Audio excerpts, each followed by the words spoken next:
भारतीय संस्कृति। भारत के धार्मिक और सांस्कृतिक ग्रंथ और साहित्य को जानने के लिए चैनल को सब्सक्राइब करें और बेल आइकॉन को भी दबाएं, जिससे नए वीडियोस की नोटिफिकेशन आपको मिलती रहे। चेतना का विकास। स्वामी रज्जानंद। साधना। मेडिटेशन शब्द को भारत में ठीक उस अर्थ में नहीं समझा जाता जैसा पाश्चात्य देशों में समझा जाता है। वेदांत में एक अन्य समानार्थक शब्द का प्रयोग किया जाता है जो उसके वास्तविक अर्थ के अत्यंत निकट आता है। वह है ध्यान अथवा निदिध्यासन या संभवतः उपासना। मेडिटेशन में सामान्यतः केवल एक ही आध्यात्मिक लक्ष्य, इष्ट अथवा तत्संबंधी किसी भाव का चिंतन किया जाता है। ध्यान में किसी अन्य विषय का चिंतन किए बिना मन को तीव्रता पूर्वक आध्यात्मिक लक्ष्य में निविष्ट किया जाता है। इस साधना पद्धति को पातंजल योग सूत्रों से अच्छी तरह समझा जा सकता है। उद्देश्य एक मनातीत आध्यात्मिक अनुभूति प्राप्त करना है। अतः बुद्धि से ऊपर के स्तर तक पहुंचने की संभावना में यदि विश्वास न किया जाए तो कम से कम वेदांत में ध्यान की कोई उपयोगिता नहीं है। एक वेदांती की यह मान्यता होती है कि ध्यान परमात्मा के साथ सीधा संपर्क कराने में समर्थ है। इस लक्ष्य की प्राप्ति हेतु समस्त सांसारिक वस्तुओं के प्रति आसक्ति का त्याग आवश्यक है। यही नहीं, विक्षेपकारी विचारों के प्रति झुकाव का त्याग भी आवश्यक है। ध्यान के इच्छुक व्यक्ति को स्वयं पर पूर्ण स्वामित्व अर्जित करना चाहिए तथा उसमें आध्यात्मिक लक्ष्य के प्रति तीव्र लालसा होनी चाहिए। निर्धारित लक्ष्य इष्ट कहलाता है। ध्यान करना आवश्यक क्यों है? इसका उत्तर है परमात्मा को पाने के लिए। ध्यान करने वाले परमात्मा को पाना चाहते हैं। इन लोगों का यह विश्वास होता है कि वही उनके लिए सर्वोत्तम वस्तु है, वही जीवन का चरम लक्ष्य है। भारत में यह मुक्ति कहलाता है।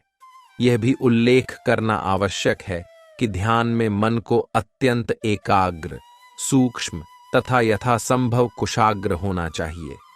ऐसा होने पर वह तीक्ष्ण अंतर्दृष्टि का रूप ले लेता है। एक ओर तीव्र एकाग्रता होती है और दूसरी ओर गहनतम ध्यान का सार, सर्वस्व तीक्ष्ण परिमार्जित अंतर्दृष्टि। ऐसा होने पर व्यक्ति सामान्य जीवन से पूरी तरह पृथक हो जाता है। प्रारंभ में जप ध्यान की साधना अत्यंत कठिन होती है क्योंकि हमारा मन नाना प्रकार की भावनाओं और विचारों का अभ्यस्त होता है।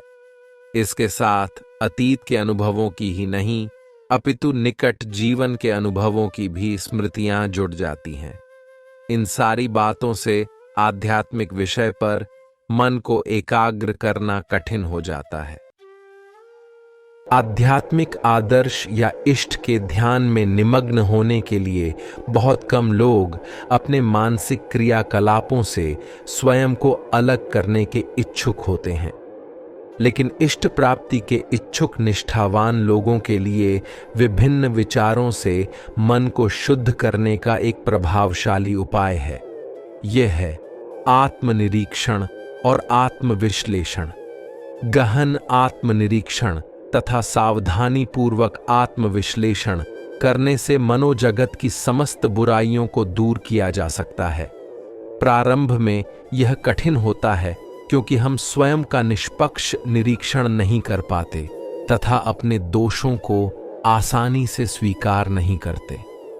कई बार लोग अपने दोषों को खोजने के प्रयास की समस्याओं को नहीं समझ पाते। वे अपनी कमजोरियों को छुपाने की मन की स्वाभाविक प्रवृत्ति को नहीं पकड़ पाते। ऐसे लोग वस्तुओं का निरीक्षण करने वाली अपनी ही दृष्टि को स्वयं आवृत्त कर देते हैं। वे यह नहीं जानते कि वे वस्तुओं का सही आकलन नहीं करते हैं, बुरा व्यवहार करते हैं, और यह कि उनका अपने ही मानसिक उद्देश्यों और भावों का आकलन न तो स्पष्ट है और न ही सटीक है। इसी कारण ऐसे छात्र अपने दोषों की आलोचना सहन नहीं कर पाते। अगर उन्हें इस तरह की भर्त्सना सुननी पड़े तो उनके अहंकार को चोट पहुंचती है। इससे मन को दुर्बल बनाने वाली प्रवृत्तियों के विश्लेषण की सहायता से आत्मनिरीक्षण का अभ्यास और भी कठिन हो जाता है। जब एक शिष्य अपने गुरु के निर्देशों का पालन करना स्वीकार करता है तो वह गुरु के समक्ष अत्यंत दीनता का ही नहीं अपितु गुरु में पूर्ण आस्था का भी प्रदर्शन करता है, जो उसे गुरु के प्रति पूर्ण समर्पण में समर्थ बनाता है। गुरु के निकट रहते हुए शिष्य को बहुत सी कठिनाइयों को पार करना पड़ता है, क्योंकि उसके अहंकार को गुरु से निरंतर ठेस लगती रहती है। इसके कारण उसे स्वाभाविक ही कष्ट होता है, लेकिन ऐसी परीक्षाओं के बाद वह अपने मन को एक दृष्टा के रूप में निरीक्षण करना सीख जाता है। साथ ही उसे यह भी अनुभव होता है कि उसके गुरु वह व्यक्ति हैं जिन्होंने उसे दूसरा जन्म आत्म जगत में नया जन्म दिया है। वह यह भी समझने लगता है कि गुरु प्रदत्त यह भेंट वस्तुतः अमूल्य है। इस बोधोदय के क्षण में प्रायः शिष्य अपने गुरु का ध्यान करता है। गुरु के अतिरिक्त कौन शिष्य में इतना आंतरिक ज्ञानालोक जागृत कर सकता है? स्वयं स्वतंत्र रूप से ठीक ठीक आत्मनिरीक्षण कर पाना बेहद कठिन कार्य है। अतः अधिकांश साधक मंत्र की सहायता से एकाग्रता के उपाय अर्थात अत्यंत शक्तिशाली माने जाने वाले कुछ पवित्र शब्दों के जप तथा उनके अर्थ चिंतन का आश्रय लेते हैं। यहाँ तक कि बच्चों को भी जप करने का निर्देश दिया जाता है और वे उसकी साधना जीवन भर करते हैं। निष्ठापूर्वक मंत्र जप करने वालों को लाभ होता है और वे साधन पथ पर प्रगति करते हैं। स्वाभाविक ही बहुत कुछ साधक की लगन और एकाग्रता की क्षमता पर निर्भर करता है। भारत के सभी धर्मशास्त्र मंत्र को परमात्मा तक पहुंचने का एक प्रभावशाली उपाय मानते हैं। वेद और उपनिषद इसका उपदेश बहुत पुरातन काल से देते आए हैं और ऐसा कहा जाता है कि जब भक्त जप साधना करता है तब भगवान स्वयं उसकी सहायता हेतु आते हैं। अतएव इस पद्धति में चित्त शुद्धि एकमात्र जप से ही होती है। इस जप साधना की सहायता से साधक सांसारिक अनुभवों के प्रति अपने आकर्षण तक को दूर करने में समर्थ हो सकता है। शनय शनय भक्त के स्वभाव में संपूर्ण परिवर्तन दिखाई देने लगता है। श्री रामकृष्ण ने एक दिन कहा, जब राजा अपने किसी सेवक के यहां जाता है तो वह पहले टेबल, कुर्सी, बर्तन आदि सामान उसके घर भेज देता है ताकि उसका सेवक उसका स्वागत उचित ढंग से कर सके। भक्त के विषय में भी यही होता है। उसमें दैवी सगुण प्रकट होने लगते हैं। मंत्र का चिंतन करते समय शब्दों के महत्व का चिंतन नहीं किया जाता, क्योंकि मंत्र स्वयं इष्ट स्वरूप है। मंत्र का जप करने से इष्ट के साथ सीधा संपर्क स्थापित होता है। अतः गहरी भावना के साथ तीव्र एकाग्रता का अभ्यास आवश्यक है। इष्ट को अपने संपूर्ण हृदय से प्रेम करना चाहिए। हमारा इष्ट परमात्मा का वह रूप है जो विशेष रूप हमारे मन के अनुकूल हो। वह हमारे दृष्टिगोचर होता है। हम कहते हैं दृष्टिगोचर होता है क्योंकि अनंत निराकार होते हुए भी वह सगुण साकार भी माना गया है। वस्तुतः निराकार का दर्शन हो नहीं सकता। अतः हम ऐसे एक रूप अथवा रूपों का चयन करने को बाध्य होते हैं जो हमारे स्वभाव से सर्वाधिक मिलता हो।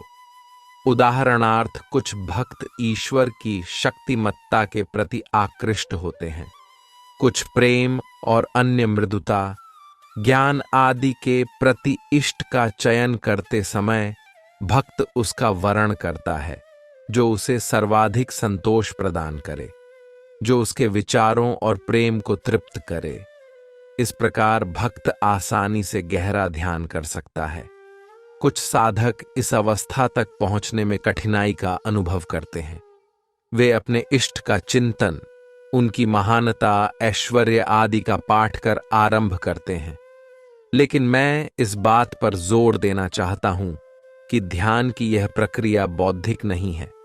यह केवल एकाग्रता का साधारण अभ्यास नहीं है और न ही यह लक्ष्यहीन अस्पष्ट भावुकता ही है। यह भक्त के समग्र प्रेम से परिपूर्ण तीव्र एकाग्रता है तथा जिसमें वह सारे बाह्य जगत को भूलकर पूरी तरह लीन हो सकता है। पूरी ध्यान की पूर्व तैयारी।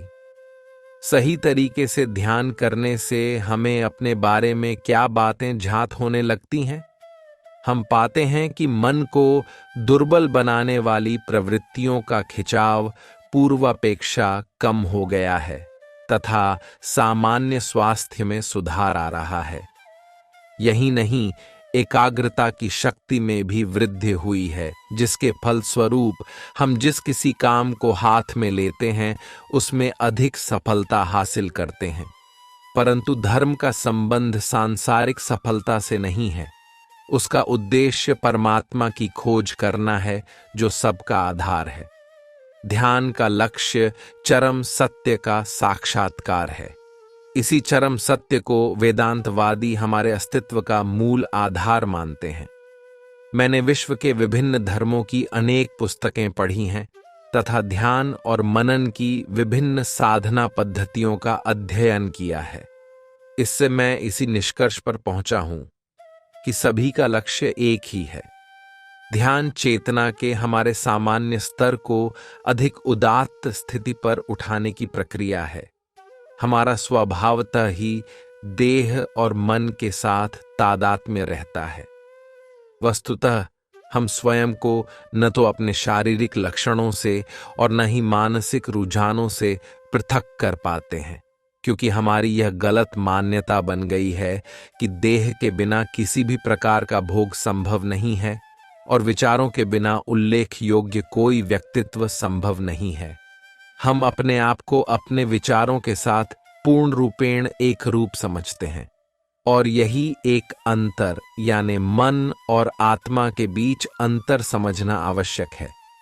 यह अंतर सूक्ष्म होते हुए भी स्पष्ट रूप से दिखाई देना चाहिए, क्योंकि तभी हम विचार प्रक्रिया को नियंत्रित कर सकते हैं।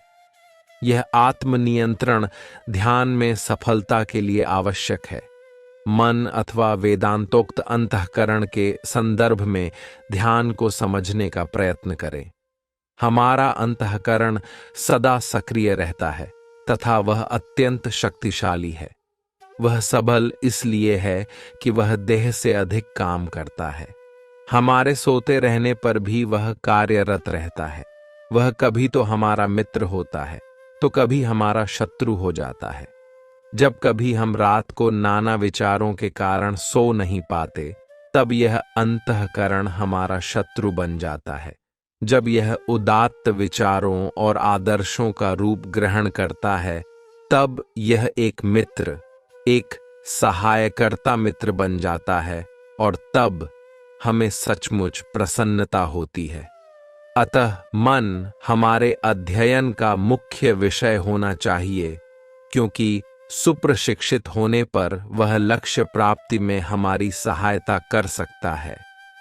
जैसा मैंने पहले कहा, ध्यान तीव्र और दीर्घकालीन एकाग्रता है। इसकी प्राप्ति अपनी समग्र शक्ति को सही दिशा में लगाकर करना चाहिए। ये सभी जानते हैं कि जीवन के लिए शक्ति या ऊर्जा आवश्यक है। उसके बिना देह कार्य नहीं कर सकती। लेकिन हमें अपनी शक्ति को सामान्य बातों अथवा ऐसी गतिविधियों में नहीं लगाना चाहिए जो हमारे गौरव की वृद्धि न करें। थोड़ी देर के लिए गंभीरतापूर्वक विचार करने से ही यह बात स्पष्ट हो जाएगी कि मन में स्पष्ट लक्ष्य न होने के कारण दिन के प्रारंभ से लेकर अंत तक सारा दिन काम करने पर भी हम अपनी ऊर्जा का अधिकांश भाग ऐसी बातों में गंवा देते हैं जो कोई विशेष महत्व नहीं रखती। यहां ध्यान हमारी विशेष सहायता कर सकता है, क्योंकि वह हमें अपनी शक्तियों को एकत्र करना ही नहीं सिखाता, बल्कि वह प्रक्रिया भी सिखाता है जिसके द्वारा हम उन्हें पुनः प्राप्त कर श्रेष्ठतम तरीके से सही दिशा प्रदान कर सकें। अवश्य यह एक कठिन कार्य है, फिर भी हमारी अभीष्ट लक्ष्य प्राप्ति इसी पर निर्भर करती है। हमारी विभिन्न ऊर्जाओं की तुलना पहाड़ों के बीच के गहरे जल स्रोतों से की जा सकती है, जो अपने जल प्रवाह को एक झील में भिन्न भिन्न स्थानों पर उड़ेल रहे हैं। एक बार झील से जल निष्कासन के लिए मार्ग बना लेने पर हमारी ऊर्जाएं केवल एक दिशा में बहने लगती हैं तथा महान शक्ति प्राप्त होती है। किसी श्रेष्ठ लक्ष्य प्राप्ति का इच्छुक समझदार व्यक्ति ऐसी ही एक योजना अपने हाथों लेता है। ऐसे व्यक्ति का उद्देश्य सामान्य दृष्टिकोण के ऊपर उठना है।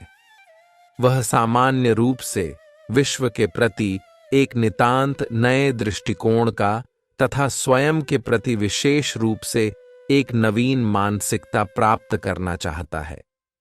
हम वर्तमान में अपने विषय में जो सोचते हैं वह किसी भी दृष्टि से यथार्थ नहीं है। हम में से प्रत्येक असीम शक्ति और अनंत ज्ञान का अधिकारी है। हमारे भीतर प्रेम का एक महान भंडार है।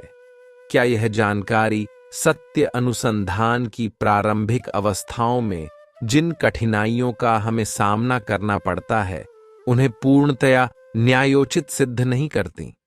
यदि प्रारंभ में हमारा मन एक स्पष्ट लक्ष्य या आदर्श से अभिभूत न हुआ हो, तो पर्याप्त लगन के अभाव में हमारा ध्यान तीव्रताहीन और मंद होगा। सर्वप्रथम हमें यह दृढ़ विश्वास होना चाहिए कि लक्ष्य इसी जीवन में प्राप्त किया जा सकता है।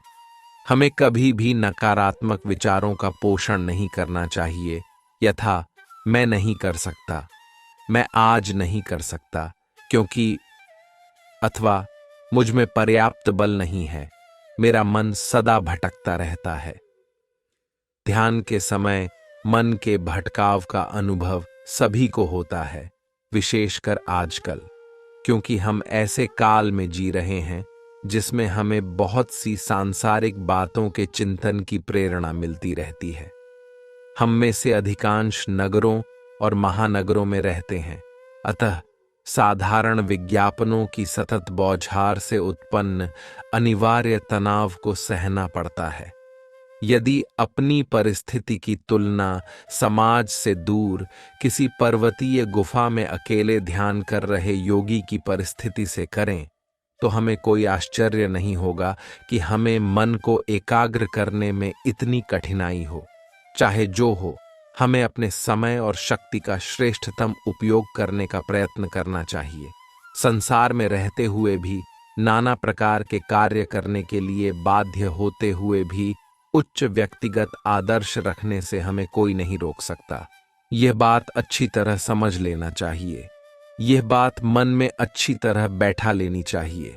महान आचार्यों ने हमें कहा है, लक्ष्य प्राप्त होने पर तुम देहात्मबोध के कारण पैदा होने वाली कठिनाइयों, कष्टों और संशयों से मुक्त हो जाओगे। तुम्हें किसी वस्तु की कमी नहीं होगी और न ही तुम किसी बात के लिए खेद करोगे। हम पूछ सकते हैं कि इस अवस्था की प्राप्ति आखिर कैसे संभव है? हमारे आचार्यों का उत्तर यह है कि दुख या पीड़ा बाहर से नहीं आती, वह तुम्हारे विचारों से ही पैदा होती है। अतः यदि पीड़ा की सृष्टि हो सकती है तो निश्चय ही उस पर विजय पाना भी संभव है, और यह तुम्हें जानना चाहिए कि यह कैसे किया जाए। ध्यान के चमत्कार से वस्तुओं और विषयों की नितांत नई दृष्टि हमारे अंतर्चक्षुओं के समक्ष प्रकट होती है। आप में से अनेक योग के सिद्धांतों से भली भांति परिचित होंगे। दुर्भाग्य से इस शब्द का काफी दुरुपयोग हुआ है। योग सूत्र के भाष्यकार का कथन है, योग समाधि है और समाधि का अर्थ है प्रत्यय विहीन तीव्र एकाग्रता। अतः ध्यान योग का साधन है।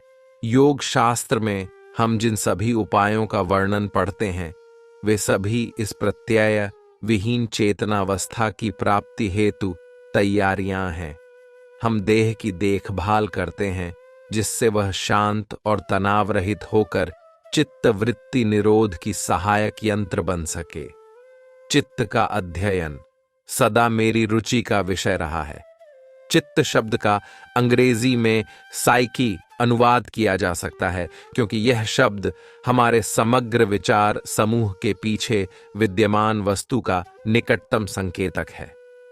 ऐसा माना जाता है कि चित्त के दो भाग होते हैं, एक जो पूर्ण शांत है और दूसरा वह जो अत्यंत चंचल। सागर तथा उसकी सतह पर खेल रही विभिन्न लहरों का विचार करो। चित्त उस अनंत सागर के समान है और हमारे विभिन्न विचार लहरों सदृश हैं। विचारों के कारण हम एक दूसरे से भिन्न दिखाई देते हैं, लेकिन इन विचारों के मूल में चित्त रूपी सागर है। प्रत्येक विचार उससे उत्पन्न होने वाली एक तरंग है जो पुनः उसमें विलीन हो जाती है। जब किसी विचार का अंत होता है तो उसका स्थान दूसरा विचार ले लेता है। यह नया विचार कभी कम प्रबल तो कभी अधिक प्रबल हो सकता है, जैसे सागर को कभी पर्वत तुल्य लहरों से युक्त और दूसरे समय एक छोटी सी तलैया की तरह शांत कहा जाता है। एक के बाद दूसरी लहर के रात दिन उठते रहने के कारण तथा हम सभी को प्रभावित करते रहने के कारण हमें अपने वास्तविक स्वरूप का बोध नहीं होता। लेकिन यदि लहरों को शांत किया जा सके तो मन सागर की भांति शांत हो जाएगा और ऐसा होने पर हमें एक नवीन दृष्टिकोण की प्राप्ति होगी। यह क्षण मानसिक विकास की उच्चावस्था का द्योतक है। उपयोगिता। हम उस ज्योतिर्मय वर्णीय देव का ध्यान करें जिसने समग्र विश्व की सृष्टि की है। वह हमारी बुद्धि को सन्मार्ग में प्रेरित करे। गायत्री मंत्र, जिस मंत्र को हमने यहां उद्धृत किया है, प्राचीनतम मंत्रों में से एक है, तथापि आज भी भारत में बड़ी एकाग्रता से उसका जप किया जाता है। ध्यान सदा से ही भारतीयों की धार्मिक साधनाओं का आवश्यक अंग रहा है। प्रत्येक संप्रदाय उसके महत्व को जानता था, लेकिन स्वयं वेदों में हमें ध्यान की पद्धति के बारे में अधिक निर्देश नहीं मिलते। इसका मुख्य कारण यह है कि वैदिक काल में मंत्र जपादि स्तुतियों क्रिया अनुष्ठानादि विषयक विस्तारित निर्देश मौखिक रूप से दिए जाते थे। पुरातत्ववेत्ताओं द्वारा आविष्कृत मूर्तियों से ध्यानाभ्यास की अति प्राचीनता का पता चलता है। इन मूर्तियों में ध्यान के आसन में सीधे बैठे लोगों की आकृतियां पाई जाती हैं। ध्यानाभ्यास द्वारा पुरातन हिंदुओं ने अत्यधिक मात्रा में आत्मसंयम तो अर्जित किया ही, साथ ही साथ एक ऐसी शक्ति का भी आविष्कार किया था जो बाह्य जगत की घटनाओं को प्रभावित कर सके तथा जो स्वयं तथा अन्यों की देह पर असर डाल सके। कालांतर में आध्यात्मिक विचारों के विकास के साथ लक्ष्य परिवर्तित हो गया। ध्यान की साधना केवल भगवत साक्षात्कार तथा आनंद लाभ हेतु की जाने लगी। आज यही आदर्श अधिकांश साधकों को इस पुरातन कला को अंगीकार करने हेतु प्रोत्साहित करता है। जब अंतर्मुखी मन अपने आप पर एकाग्र होने लगता है, तब अंततोगत्वा वह सभी शारीरिक एवं मानसिक उपाधियों से रहित विशुद्ध चैतन्य का साक्षात्कार करता है। इस सत्ता को उपनिषद आत्मा कहते हैं। ध्यान रूपी साधना द्वारा हमें यह झात होता है कि आत्मा ही हमारा वास्तविक स्वरूप है। ध्यान द्वारा क्रमशः हमारे मन के सभी पक्षों पर विजय प्राप्त होती है तथा इस स्वामित्व के फल स्वरूप आत्म साक्षात्कार होता है। वेदांत का प्रत्येक संप्रदाय अपने आचार्य विशेष द्वारा उपदिष्ट लक्ष्य की प्राप्ति हेतु ध्यान को एकमात्र उपाय मानता है। तदनुसार काश्मीर शैव संप्रदाय में अनुयायियों को सर्वव्यापी परमात्मा का हृदय में ध्यान करने का निर्देश दिया जाता है। इस तरह बाह्य जगत के ज्ञान का विलय आत्मज्ञान में और सबका विलय शिव में हो जाता है।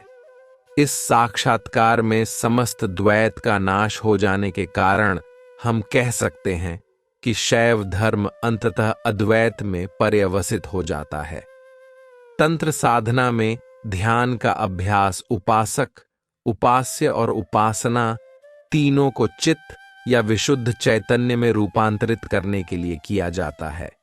अतः इसकी परिणति मानवात्मा और विश्वात्मा के एकत्व की अनुभूति में होती है। ये जात नहीं कि भगवत गीता की रचना के समय अन्य धर्म विद्यमान थे या नहीं, लेकिन निस्संदेह अनेक संप्रदाय अवश्य थे। गीता ने इन धार्मिक आदर्शों की भिन्नता का समन्वय करने का प्रयत्न किया है, और किसी पुस्तक ने इस विषय पर इतनी गहराई से विचार नहीं किया है। गीता प्रत्येक के लिए आवश्यक 3 मौलिक प्रश्नों पर विचार करती है। मैं कौन हूं? मैं कहां हूं? मेरे जीवन का उद्देश्य क्या है? दूसरा महत्वपूर्ण विचारित प्रश्न है, निर्धारित लक्ष्य की प्राप्ति हेतु मुझे कौन सा मार्ग स्वीकार करना चाहिए? आधुनिक युग में श्री रामकृष्ण ने प्रत्येक व्यक्ति के स्वभाव के अनुरूप धार्मिक साधना पद्धति की आवश्यकता पर बल दिया है। बहुत सी विभिन्न आस्थाओं और धर्मों के होने का यही कारण है। मुख्यतः भक्त स्वभाव व्यक्ति भक्ति और प्रेम के मार्ग की ओर आकृष्ट होता है। उसे स्वामी विवेकानंद की ज्ञान योग नामक पुस्तक संभवतः रुचिकर न लगे।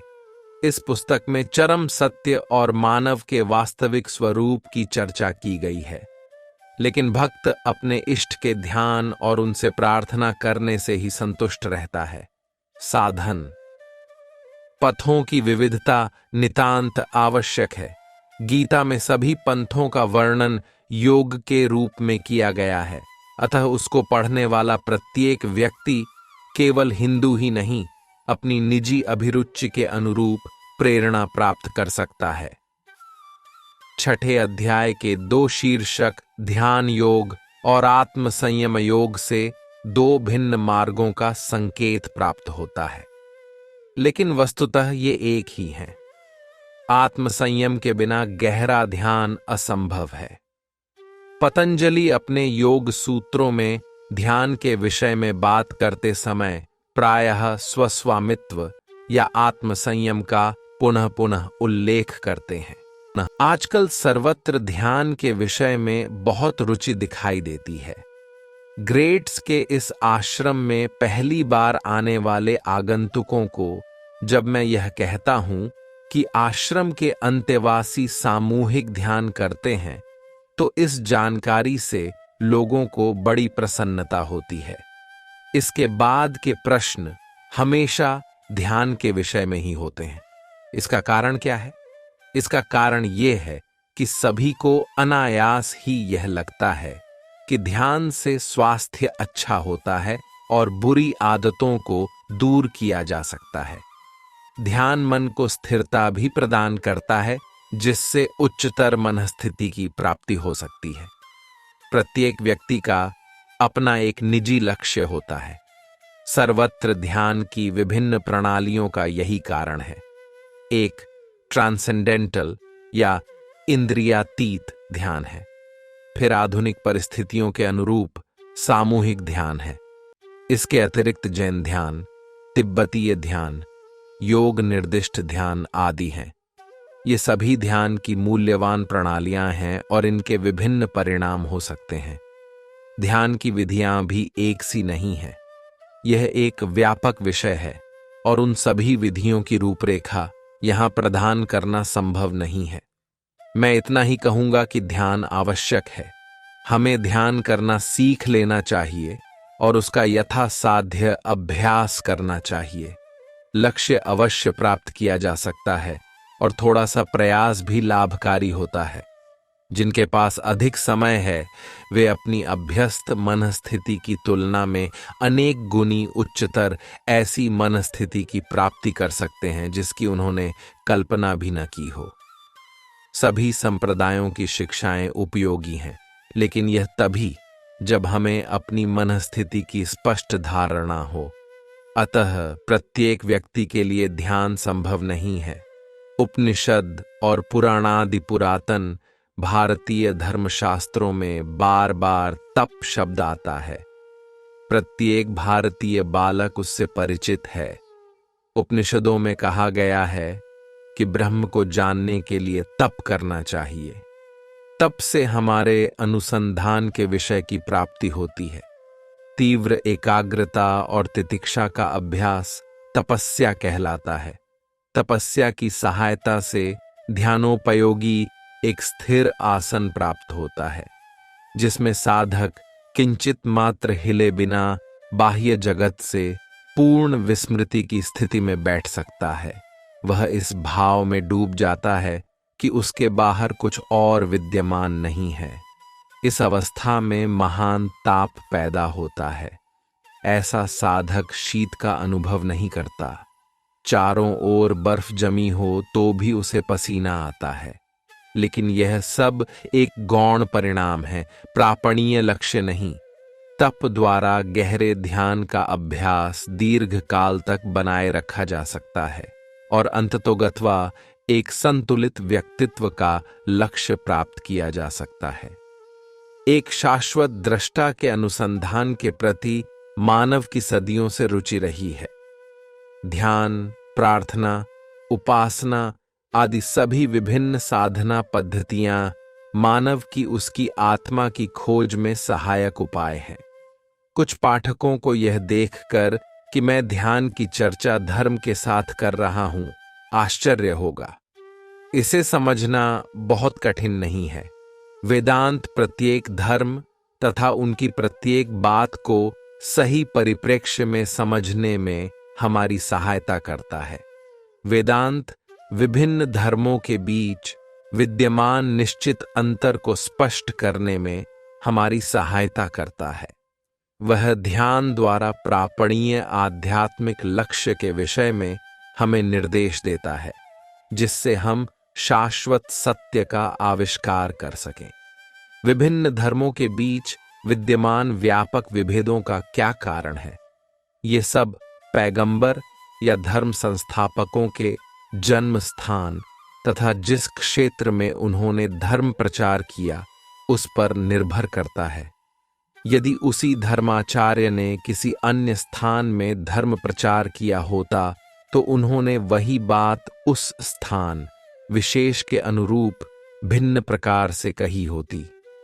परंतु हम केवल युक्ति की सहायता से विश्व धर्मों के बीच समन्वय को नहीं समझ सकते हैं। यह समझ प्रज्ञा नामक एक उच्चतर ज्ञान से प्राप्त होती है। ध्यान शब्द के स्पष्टतर ज्ञान के लिए उसका मन पर विजय प्राप्त करने की एक पूर्ण प्रणाली के रूप में अध्ययन करें। हठ योग में हमें विभिन्न साधनाओं की सहायता से देह पर प्रभुत्व स्थापित कराया जाता है।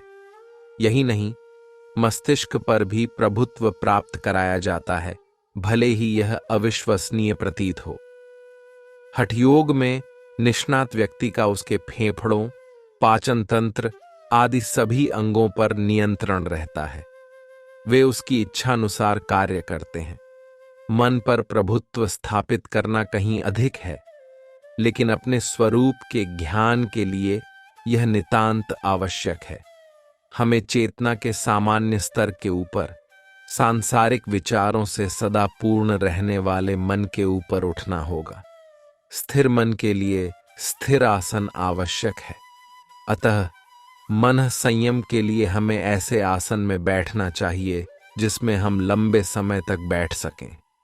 प्रारंभ में इसमें कुछ कठिनाई भले हो, पर कुछ समय बाद साधक को पता चलेगा कि जब वह तनाव शून्य सहज आसन में बैठता या बैठती है तो धीरे धीरे एक भिन्न मनस्थिति की प्राप्ति होती है। अवश्य तुम लोगों को यह बात स्पष्ट ही ज्ञात होगी कि योगी गण जिन आसनों में बैठते हैं अथवा चीन या जापानी बौद्ध जिन मुद्राओं में बैठते हैं वे सिद्ध आसन हैं। कई शताब्दियों में एक स्थिर आसन का विकास हुआ था जिसके द्वारा साधक उसके चारों ओर हो रही गतिविधि से पूर्ण रूपेण मुक्त बना रह सकता है।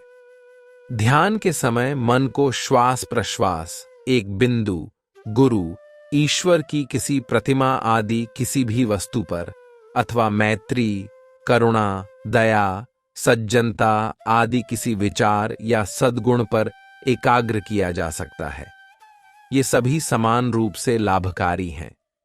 ध्यान के प्रकार अनेक हैं, किंतु हमारे मानसिक गठन के अनुरूप पद्धति को ग्रहण करना चाहिए। हम में से प्रत्येक की मानसिक पृष्ठभूमि, प्रकृति और स्वभाव भिन्न है, जिसके साथ हमें कार्य करना है।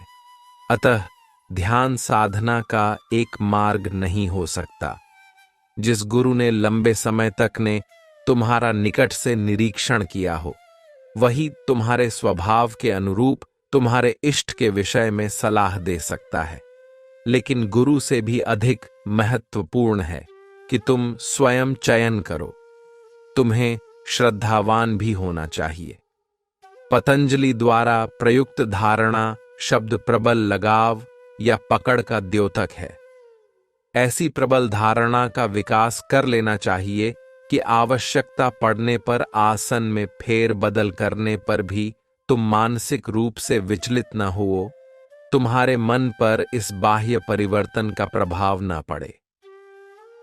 बौद्ध परंपरा की एक कहानी आवश्यक मानसिक स्थिरता का उदाहरण प्रस्तुत करती है। एक बार एक सन्यासी किसी नगर के चौराहे पर गहरे ध्यान में पूरी तरह निमग्न बैठा था। वह देहात्म बोध के परे चला गया था। हमारे लिए देह ही सब कुछ है और हम इसे यथासाध्य स्वस्थ एवं सुंदर बनाए रखने में अपना बहुत सा समय लगाते हैं। लेकिन इस कथा में वर्णित सन्यासी देहबोध से परे की अवस्था में पहुंच चुका था। संभवतः उसने कई वर्षों तक नरकंकाल पर ध्यान किया था। कुछ बौद्ध मठों में प्रारंभिक साधक के मन पर देह की नश्वरता की छाप बैठाने हेतु यह साधना कराई जाती है। अब कहानी पर आए। इस बीच एक सुंदर युवती ध्यानरत सन्यासी के सामने से गुजरी। उसी समय सन्यासी ने आंखें खोलीं। उसे युवती के दांतों के अतिरिक्त और कुछ दिखाई नहीं दिया।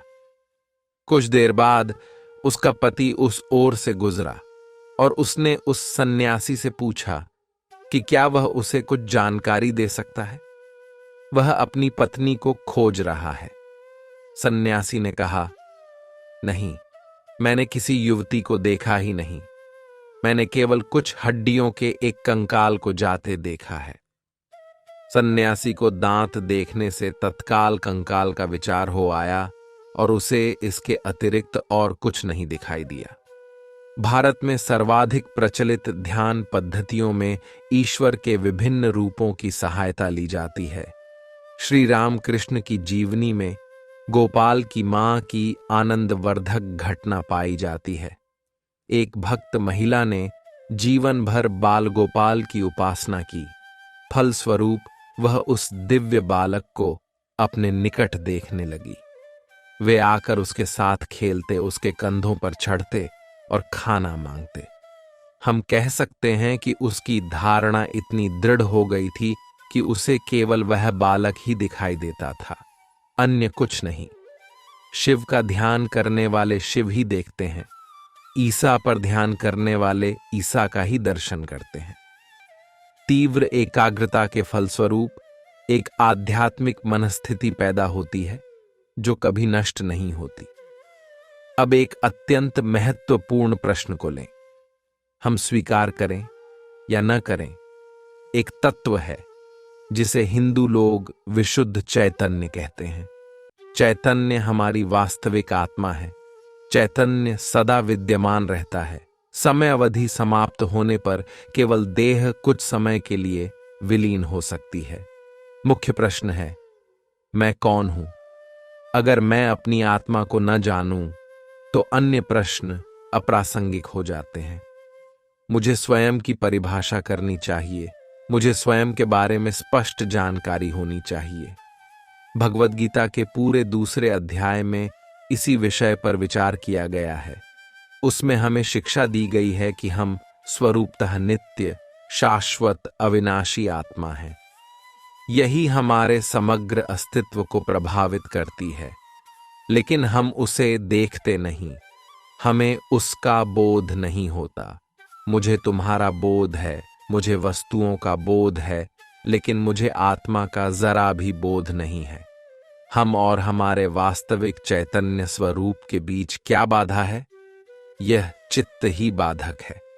अतः हमारे वास्तविक स्वरूप से हमें पृथक करने वाले आवरण को दूर करने हेतु ध्यान, गहरे ध्यान का महान तीव्रतापूर्वक अभ्यास करना दूर चाहिए। सभी साधना पद्धतियों का यही उद्देश्य है। अनेक पैगंबरों और संतों ने तथा अनेक धर्मों ने सदियों से इस वास्तविक आत्मा, इस उच्चतर आत्मा की बात कही है। अतः ध्यान का उद्देश्य हमारे वास्तविक स्वरूप का ज्ञान प्राप्त करना है। यही चेतना का उच्चतम प्राप्तव्य स्तर है। इसके बाद और कुछ नहीं बचता, क्योंकि तथाकथित अहम विलुप्त हो जाता है। यह मन के साथ लीन हो जाता है, चित्त शांत हो जाता है। जब तक मन स्वभावतः क्रियाशील रहता है, तब तक उसे सतत चित्रों का बोध होता रहता है। फिल्म के समाप्त होने पर केवल बिना चित्रों का खाली पर्दा बचा रहता है। इस बात को हम इस तथ्य से समझ सकते हैं कि हमारी वास्तविक आत्मा प्रकाश के समान है। हम इस प्रकाश का उपयोग सदा सभी स्तरों पर कर सकते हैं। स्तर ध्यान और उसके द्वारा हम क्या हासिल कर सकते हैं, इसकी एक अच्छी व्याख्या है। सर्वप्रथम तो यह कहा जाता है कि हम सभी में महान शक्ति विद्यमान है तथा हम इस शक्ति को व्यर्थ गंवा देते हैं। कभी कभी हम इस शक्ति के अपव्यय को स्वीकार करते हैं, कभी कभी हम इसे स्वीकार नहीं करते, क्योंकि हम इंद्रिय विषयों में डूबे रहते हैं। योगी गण प्रायः सबसे दूर एकांत में रहते हैं। वे पर्वतीय गुफाओं अथवा वनों में बिल्कुल अकेले रहते हैं, जिससे शारीरिक और मानसिक दोनों ही प्रकार की शक्ति का अपव्यय रोका जा सके। अब हम पुनः आसन के विषय में बात करें। जब देह ध्यानानुकूल आसन में पूर्ण रूपेण तनाव शून्य होती है, तब शक्ति का न्यूनतम क्षय होता है। यदि किसी को अपने आप पर, अपने शरीर पर पूर्ण आधिपत्य हो, तो शक्ति अधिक मात्रा में भीतर संचित होगी। शक्ति के अपव्यय को रोकने की सहायक साधनाओं का यह प्रथम स्तर है। कोई पूछ सकता है कि इस शक्ति का उपयोग कैसे किया जा सकता है। तुम्हारे समक्ष एक लक्ष्य है और इस संचित शक्ति द्वारा तुम उस सामान्य मन स्थिति से ऊपर उठ सकते हो जो दैनंदिन जीवन के नाना अनुभवों के फलस्वरूप निर्मित हुई है। योग का यही लक्ष्य है। पतंजलि की योग प्रणाली में 3 शब्दों का उल्लेख है: धारणा, ध्यान और समाधि। किसी वस्तु अथवा विचार पर अथवा भ्रूमध्य या हृदय आदि देह के किसी बिंदु पर मन को एकाग्र करना धारणा कहलाता है। इस एकाग्रता से उत्पन्न मानसिक प्रभाव ही इस स्थिति में विद्यमान रहते हैं। योग के अनुसार ध्यान वह स्थिति है जब मन में एक ही निर्वच्छिन्न प्रत्यय प्रवाह बना रहे। समाधि वह स्थिति है जब जीव ध्यान में इतनी तन्मयता से डूब जाता है कि बाह्य जगत का बोध पूरी तरह से जाता रहता है तथा ध्येय विषय की भी चेतना नहीं रह जाती। आजकल समाधि के विषय में पूर्वापेक्षा कम विवाद हैं। यह निश्चित रूप से स्वीकार किया जा चुका है कि यह किसी प्रकार का आत्मसम्मोहन नहीं है। हमारे युग के महान आचार्य रमण महर्षि ने समाधि को जागृत सुषुप्ति की संज्ञा दी है। जागृत अवस्था सजग अवस्था है और सुषुप्ति प्रगाढ़ निद्रा। समाधि यह और वह दोनों है। हम एक ही समय दोनों अवस्थाओं में नहीं रह सकते। हम कह सकते हैं कि जागृतावस्था में मैं पूरी तरह जागता हूँ, सुषुप्तावस्था में मैं पूरी तरह सोता हूँ। ये दोनों अवस्थाएं एक साथ कैसे रह सकती हैं? यह समझना कठिन है, किंतु बात ऐसी ही है। सामान्यतः अहम बोध के सदा विद्यमान रहने के कारण यह संभव नहीं होता। यह अहम एक महान बाधा के रूप में उपस्थित होता है। अहम केवल सामान्य चेतना के स्तर पर ही कार्य करता है। जब मन उस स्तर पर रहता है तो अहम भी उसी स्तर पर कार्य करता है। लेकिन गहरी निद्रावस्था में अहम कार्य नहीं करता। उस समय मुझे अपने चारों ओर की घटनाओं का कोई बोध नहीं रहता। तुरीय नितांत भिन्न अवस्था है। आंखें खुली हैं, दिखाई दे रहा है, लेकिन अहम बोध इतना दुर्बल है कि उसका अस्तित्व प्रतीत नहीं होता।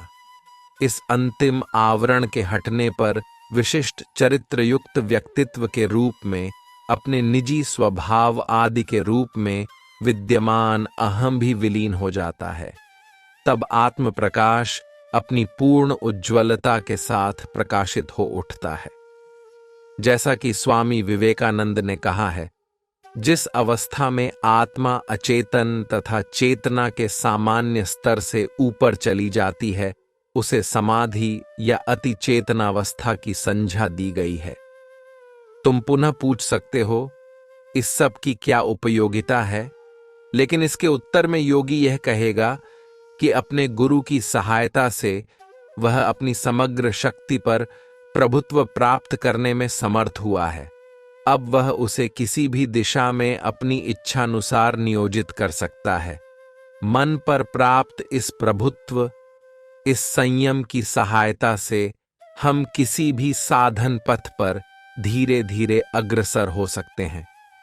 ध्यान की साधना से हमें प्राप्तव्य की उपलब्धि होती है। हम पर्वतारोहण कर रहे एक पथिक की भांति जितनी दूर चाहें जा सकते हैं, तथा चाहें तो प्राकृतिक सौंदर्य से अभिभूत हो रुकने का निर्णय कर अपने साथियों को अपने बिना आगे बढ़ने दे सकते हैं।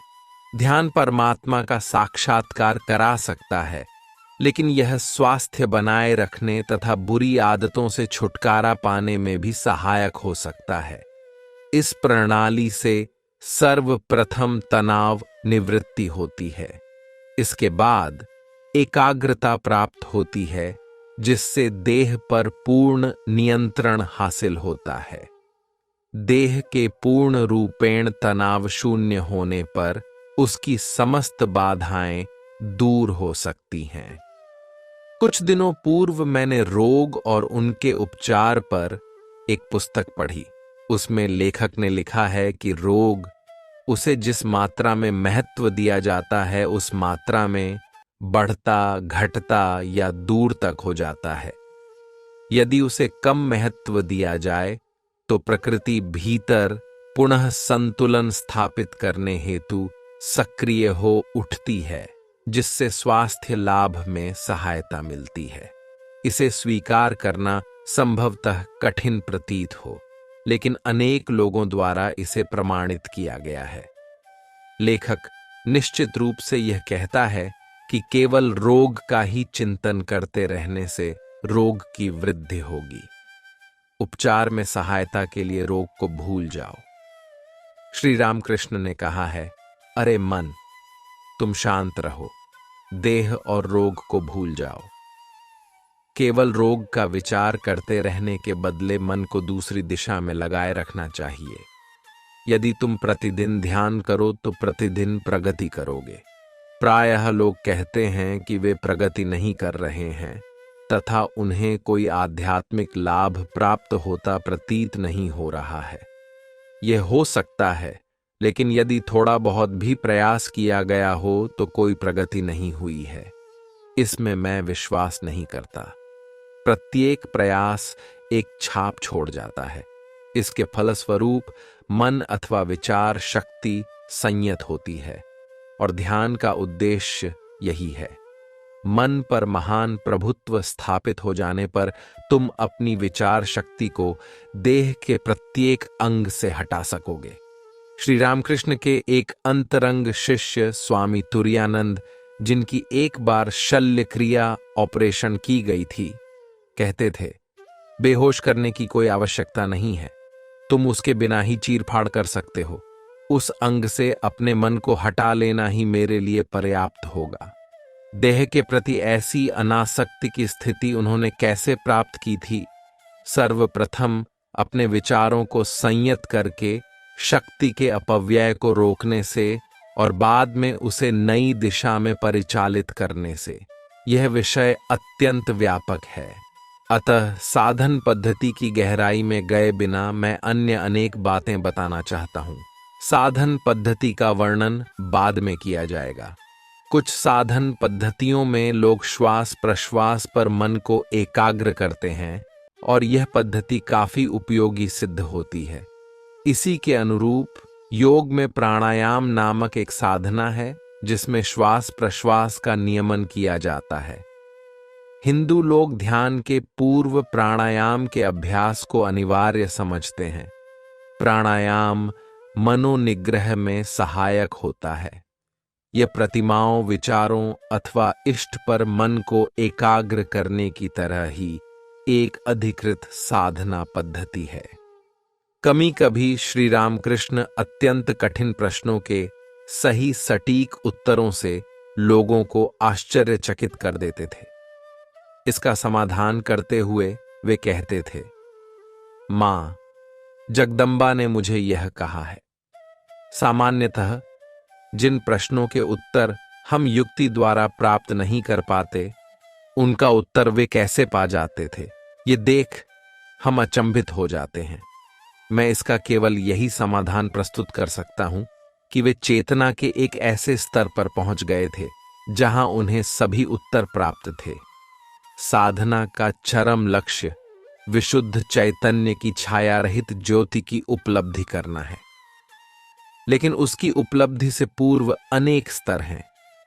श्री रामकृष्ण ने इनकी व्याख्या अन्य किसी आचार्य से अधिक अच्छी तरह की है। उनके समान विभिन्न धर्म पद्धतियों की साधना और किसी ने नहीं की और उनके जैसी विभिन्न प्रकार की अनुभूतियां भी अन्य किसी को नहीं हुई थीं। इस प्रकार उच्चतम अवस्था में पहुंचकर उन्होंने जगदम्बा का साक्षात्कार किया। वे जगदम्बा की चर्चा इस प्रकार करते थे मानो वे अत्यंत निकट हैं तथा उनकी समस्याओं को सुलझाने में उनकी सहायता कर रही हैं। परिणाम स्वरूप यही श्री रामकृष्ण जगदम्बा बन गए थे। उन्होंने तोतापुरी के शिष्यत्व में वेदांत की साधना की थी, जिसमें विशुद्ध चैतन्य को ही एकमात्र सत्ता स्वीकार किया गया है। उसमें नाम और रूप पूरी तरह मिट जाते हैं। उस समाधि अवस्था में श्री रामकृष्ण सोए हुए नहीं थे, जागृत थे। उन्होंने उसका दर्शन किया था जो ध्यान की समस्त पद्धतियों का लक्ष्य है। उस अवस्था को प्राप्त करने पर तुम सचमुच स्वामी बन जाओगे। मन के पूर्ण नियंत्रित होने पर तुम कई बातों को पहले से कहीं अधिक स्पष्ट रूप से जानने लगोगे। हमारा सामान्य ज्ञान इंद्रिय गम्य जगत विषयक होता है। वह सत्य नहीं है, यथार्थ नहीं है। जिसे हम सत्य समझते हैं वह हमारे विचारों का परिणाम, हमारे मन की सृष्टि है। मन के परिवर्तित होने पर जगत तथा सब कुछ परिवर्तित हो जाता है। तब सभी वस्तुओं के पीछे विद्यमान सत्य का साक्षात्कार होता है। उस क्षण तुम यह कह सकते हो कि तुमने जीवन का चरम लक्ष्य प्राप्त कर लिया है। तुम यह जान जाते हो कि तुम कौन हो और कहां हो। तुम रूपांतरित हो जाते हो। अतः ध्यान का जो एक मानसिक प्रक्रिया है, हमारे जीवन पर बहुत गहरा प्रभाव पड़ सकता है। प्रत्येक व्यक्ति अपने इष्ट तथा ध्यान पद्धति के अनुरूप इससे लाभ उठा सकता है। ध्यान के द्वारा प्रत्येक व्यक्ति समाज में रहने के लिए एक अधिक शांत मन प्राप्त कर सकता है तथा समस्याओं की अधिक गहरी समझ तथा उनका समाधान प्राप्त कर सकता है। मैं पुनः स्मरण करा दूं कि हमें उस बहुमूल्य शक्ति को व्यर्थ नहीं गंवाना चाहिए जिसकी सहायता से हम संसार में जीते हैं। हमें उसे यथासंभव कम खर्च करना चाहिए।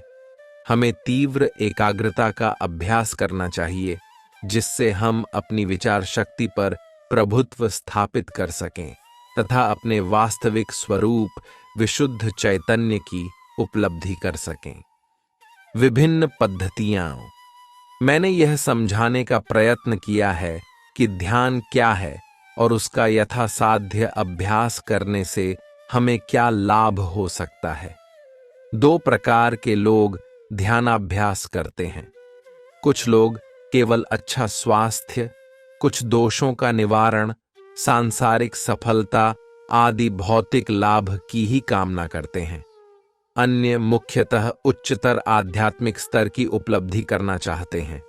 अतः विभिन्न धर्मों में इसका अभ्यास सामान्य जीवन के स्तर से उच्चतर स्तर पर आरूढ़ होने के लिए किया जाता है। यह प्रायः बौद्धोक्त निर्वाण, आध्यात्मिक अनुभूति या ईश्वर की खोज बन जाता है। कुछ लोग देह और मन पर पूर्ण प्रभुत्व प्राप्त कर मन को और अधिक एकाग्र करने हेतु ध्यान करते हैं, ताकि वे संसार में जो कुछ करना चाहते हैं उसे श्रेष्ठतम रूप से कर सकें। अतः ध्यान द्वारा प्राप्त वे लक्ष्य सभी के लिए एक नहीं है। ध्यान की पूर्व तैयारी अत्यंत आवश्यक है, क्योंकि कोई भी सही परिवेश का निर्माण किए बिना ध्यान नहीं कर सकता। इससे चंचल मन को, जो विभिन्न वैषयिक विचारों से सदा भरा रहता है, शांत करने में सहायता मिलती है। इस विषय में सहायता के रूप में हठ योग के विभिन्न आसनों और उसके बाद तनाव निवृत्ति, प्राणायाम आदि का अभ्यास किया जा सकता है, जिससे आहार, कर्म, विश्राम, निद्रा आदि विषयक व्यर्थ विचार मन से दूर हो जाएं। अब हम ध्यान की प्रणालियों पर आते हैं। स्वाभाविक ही ये अनेक प्रकार की हैं। हिंदू प्रणालियां, बौद्ध प्रणालियां तथा अन्य धर्मों की प्रणालियां में हैं। ऐसे भी साधक हैं जो किसी धर्म विशेष के अनुयायी नहीं हैं। हमें ध्यान की ऐसी पद्धति चुननी चाहिए जो हमारी प्रकृति, भावनाओं और प्राप्तव्य लक्ष्य के अनुरूप हो। जैसा मैंने पहले कहा है, इस साधना की महान उपयोगिता है। यह हमारे स्वभाव में अहम और मैं के हमारे सामान्य बोध में रूपांतरण ला सकती है। हम चेतना के अत्युच्च स्तर की प्राप्ति कर सकते हैं। अतः यदि कोई ईश्वरीय चेतना की उपलब्धि कर ले, तो ऐसी आध्यात्मिक अनुभूति से व्यक्तित्व में महान परिवर्तन हो जाता है। मैं इसके 3 उदाहरण प्रस्तुत करता हूं। पहला दृष्टांत बुद्ध का है। बुद्ध ने ईश्वर का अन्वेषण नहीं किया था, अपितु वे सांसारिक कष्टों से उत्पन्न दुखों पर विजय का उपाय जानना चाहते थे। यह कार्य उन्होंने ईश्वर की सहायता के बिना करना चाहा और अपने उपदेशों में इसका मार्ग बताया। दूसरा दृष्टांत बहुजन पूजित असीसी के संत फ्रांसिस का है। उनके पास क्या था? सभी प्राणियों का आलिंगन करने वाले महान प्रेम के अतिरिक्त और कुछ नहीं। यह एक महान परिवर्तन की स्थिति है। आधुनिक काल में हिंदू तथा अन्य देशों एवं धर्मों के संतों को भी इस प्रकार के अनुभव हुए हैं। अतः हम उन लोगों के प्रति आकर्षित होते हैं जिन्होंने अपना सर्वस्व दूसरों के लिए न्यौछावर कर दिया, चाहे उनका धर्म कुछ भी क्यों न रहा हो। उनके व्यवहार की उदात्तता और सौंदर्य हमें प्रभावित करता है। तात्पर्य यह कि चाहे हम ध्यान की आस्तिक पद्धति का पालन करें या नास्तिक पद्धति का, हमारे ध्यान का एक निश्चित लक्ष्य या आदर्श होना चाहिए। ये कैसे प्राप्त करें? देह की क्षमताएं सीमित हैं, जबकि आत्मा अत्यंत शक्तिशाली है। अपने विचारों को संयत करना अत्यंत कठिन भले ही हो, तो भी मन अत्यंत उदात्त अवस्था प्राप्ति में साधन बन सकता है। यहां तक कि अंततः असीम अनंत चैतन्य अवस्था की प्राप्ति अर्थात प्रत्यक्ष अनुभूति की जा सकती है। हिंदुओं के सबसे पुरातन शास्त्र वेदों में ब्रह्मज्ञानी को ब्रह्मविद कहा गया है। वह स्वयं ब्रह्म हो जाता है। ब्रह्मविद ब्रह्मैव भवति।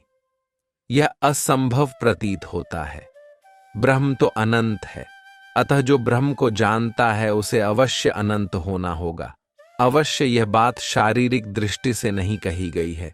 स्थूल दृष्टि से वह अनंत नहीं हो सकता, लेकिन सामान्यतः देह, विचारों और व्यक्तित्व की उपाधियुक्त अपनी आत्मा इन समस्त सीमाओं को लांघकर अनंत को पहुंच जाती है। अनंत की प्राप्ति ही लक्ष्य है। एक तीसरे प्रकार के संत भी होते हैं जो भगवान को चाहते हैं, जैसे श्री राम कृष्ण जो जगदम्बा की पूजा करते थे, तथा इसी प्रकार ईसा, कृष्ण अथवा अन्य संत महापुरुषों के उपासक गण। वे प्रायः अपने इष्ट के स्थूल रूप का आश्रय लेते हैं। इन पद्धतियों में अपने मन को सर्वाधिक अनुकूल पथ पर परिचालित किया जाता है। ईश्वर अनंत है, अतः उसका यथार्थतः पूर्ण ध्यान कर सकना कठिन है। मन अनंत का ध्यान करने में असमर्थ है। वह केवल एक चित्र, विचार अथवा गुण जैसी किसी ससीम वस्तु का ही ध्यान कर सकता है। अतः सभी साधना पद्धतियों में किसी न किसी प्रकार का एक व्यावहारिक आदर्श होता है, लेकिन कुछ लोग रूप का आश्रय नहीं लेना चाहते। वे कहते हैं कि वे किसी रूप पर मन एकाग्र नहीं कर सकते, उसकी कल्पना नहीं कर सकते। मुझे इस पर सदा आश्चर्य होता है, क्योंकि मुझे रूप का उपयोग पूर्ण रूपेण स्वाभाविक प्रतीत होता है। किसी रूप की कल्पना करना बहुत आसान है। इस साधना में कल्पना शक्ति बड़ी उपयोगी सिद्ध होती है। जो हो, तुम्हें अपनी रुचि और क्षमता के अनुसार साधना पद्धति का चयन करना चाहिए। कुछ लोग ध्वनि पर मन एकाग्र करते हैं।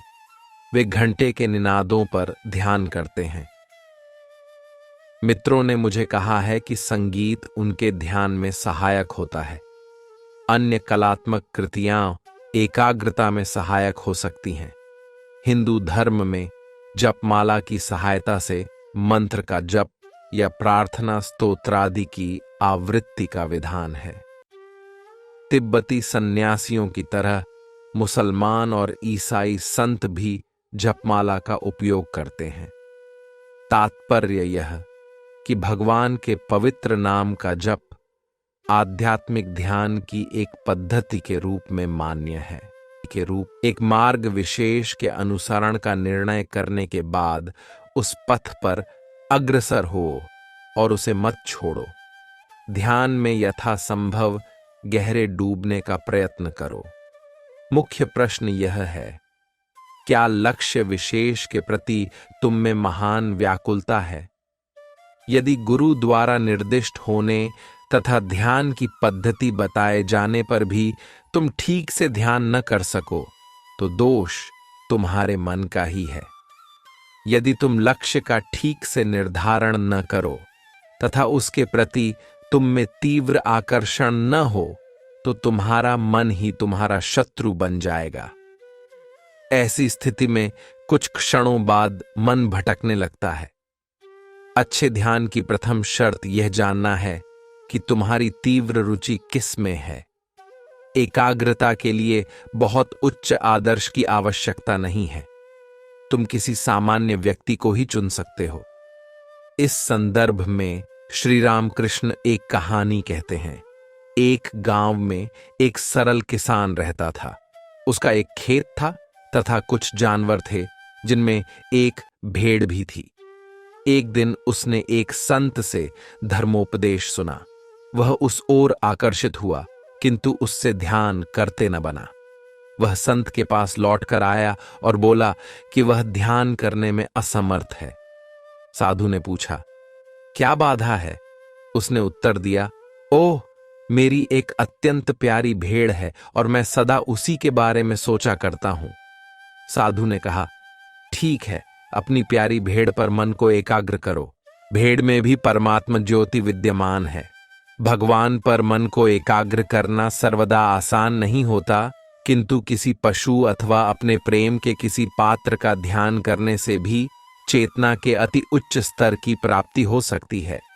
श्री रामकृष्ण उन लोगों को जो अपने बच्चों, पति अथवा पत्नी के प्रति अत्यधिक आसक्त थे, उन प्रिय व्यक्तियों में परमात्मा की सत्ता की अनुभूति करने की सलाह देते थे।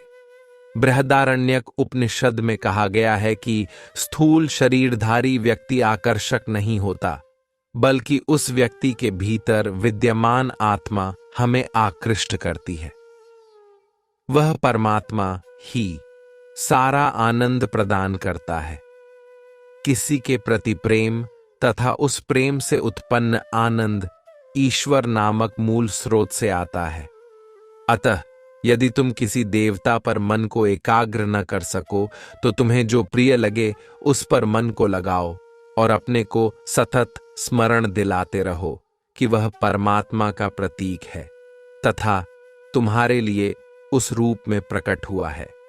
ऐसा करने से ध्यान आसान हो जाएगा।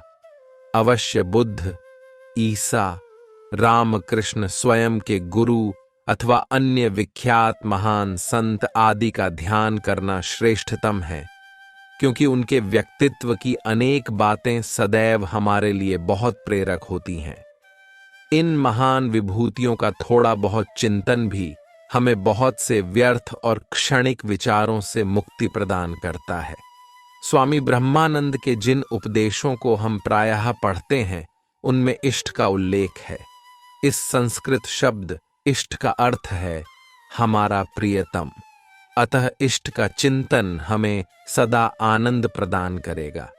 तब ध्यान अधिक गहरा और आसान हो जाएगा। मैंने तुमसे रूप की चर्चा की है, अब मैं मंत्र अथवा भगवन नाम की चर्चा करूंगा। स्वाभाविक ही प्रत्येक मंत्र के साथ एक दैवी महापुरुष जुड़ा रहता है। हमें यह दृढ़ विश्वास होना चाहिए कि मंत्र का जप हमारी आध्यात्मिक लक्ष्य प्राप्ति का श्रेष्ठतम उपाय है। अतएव हिंदू, बौद्ध, ईसाई मंत्र हैं। मंत्रों का जप अथवा देवता का आह्वान संभवतः कुछ धर्मों से विलुप्त भले ही हो गया हो, किंतु फिर भी अन्य धर्मों में बचा हुआ है। ध्यान अथवा जप की साधना भारत में सर्वत्र की जाती है। सभी संप्रदायों में मंत्र जप होता है। यदि हमें रूप अथवा नाम किसी में भी रुचि न हो तो क्या करें? मैं सार्वभौमिक ध्यान के विषय में कुछ बताने का प्रयत्न करूंगा। इसमें किसी धार्मिक आस्था को स्वीकार करना आवश्यक नहीं है। यह एक पद्धति मात्र है, पर साथ ही यह ईश्वर में विश्वास करने वाले अथवा जो जप करते हैं अथवा रूप का आश्रय लेते हैं उनके लिए भी अनुकूल हो सकती है। तुम अब तक समझ ही गए होगे कि ध्यान की स्थिति एकाग्रता के अभ्यास से प्राप्त होती है। एकाग्रता तीव्र होनी चाहिए, इतनी तीव्र कि हम स्वयं को पूरी तरह भूल जाएं। यह एक ही दिशा में विचार प्रवाह अथवा प्रेम के उदात्तीकरण से प्राप्त हो सकती है। ईसा मसीह सरल भाषा में बोलते थे और सर्वत्र ईसा को प्रेम का मसीहा माना जाता है। प्रेम का संदेश सर्वोच्च माना जाता है। अतः ईसा ने हमें प्रेम पर ध्यान करने का उपदेश दिया है। ईश्वर को अपने समग्र प्राण, मन और हृदय से प्रेम करो। अच्छा ध्यान करने के लिए मन पर महान प्रभुत्व होना चाहिए। प्राणायाम इसमें बहुत सहायक हो सकता है। इसीलिए हिंदू लोग जप से पहले प्राणायाम करते हैं। यह एक बहुत आसान प्रक्रिया है। अत्यंत धीरे धीरे श्वास प्रश्वास लिए जाते हैं।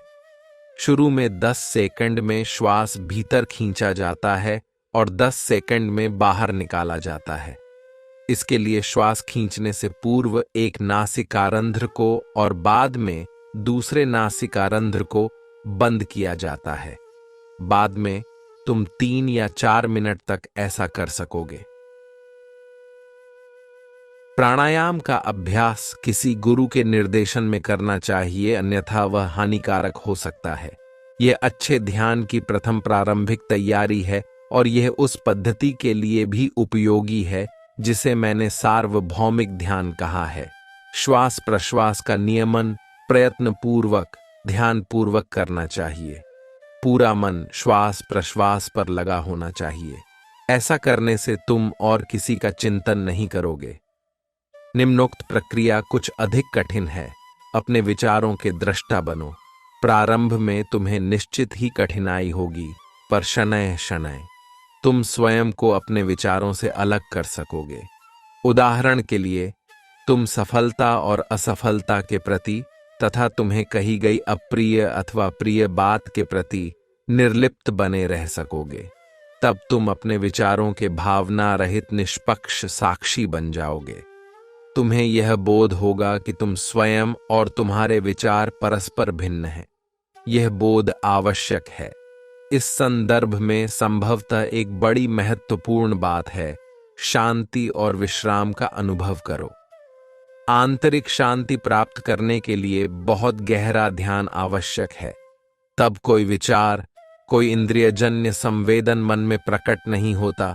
कुछ समय तक शांति की अवस्था का चिंतन करो। किसी भी व्यक्ति अथवा विचार से अनासक्त उस मुक्ति के भाव को कुछ समय तक बनाए रखो। इससे महान आंतरिक परिवर्तन उपस्थित होगा। हिंदू लोग प्रायः ईश्वर की चर्चा नहीं करते। वे परम सत्ता या ब्रह्म की चर्चा करते हैं। चरम सत्य अनंत सच्चिदानंद है। हमारा वास्तविक स्वरूप अनंत आनंद और सुख के अतिरिक्त और कुछ नहीं है। हमें केवल उसके प्रति सजग होना है। विचारों के कारण ही सारी कठिनाई होती है, भले ही उनसे हमारी वास्तविक आत्मा प्रभावित चेतना को उच्चतर स्तर पर उठाने का सतत प्रयास रहता है। गहरे ध्यान से हमारी सामान्य चेतना का रूपांतरण होता है और साथ ही आध्यात्मिक दृष्टि प्राप्त होती है। उसके बाद हम वस्तुओं और व्यक्तियों को पहले की तरह नहीं देखते। समग्र जगत के प्रति वह नई दृष्टि प्राप्त करना ही आदर्श है। सभी वस्तुओं तथा सभी व्यक्तियों के साथ एकत्व का अनुभव करना यही लक्ष्य होना चाहिए।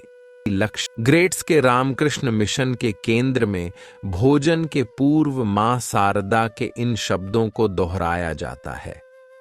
संसार में तुम्हारा कोई पराया नहीं है, सभी अपने हैं। तुम संसार के साथ एक हो।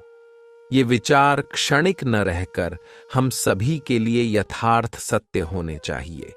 हमें इसका गहरा अनुभव होना चाहिए। संतों ने अपने जीवन के दृष्टांत द्वारा यह प्रदर्शित किया है कि यह सिद्धांत मात्र नहीं है, बल्कि निष्ठापूर्वक प्रयत्न करने वाला प्रत्येक व्यक्ति इसका अनुभव कर सकता है। इस नए दृष्टिकोण से दूसरों के प्रति हमारा व्यवहार परिवर्तित हो जाता है तथा दैनंदिन जीवन की समस्याएं सुलझ जाती हैं। ओम अस्तो मां सद्गमय, तमसो मां ज्योतिर्गमय, मृत्युर्मा अमृतम गमय। ओम शांति शांति शांति।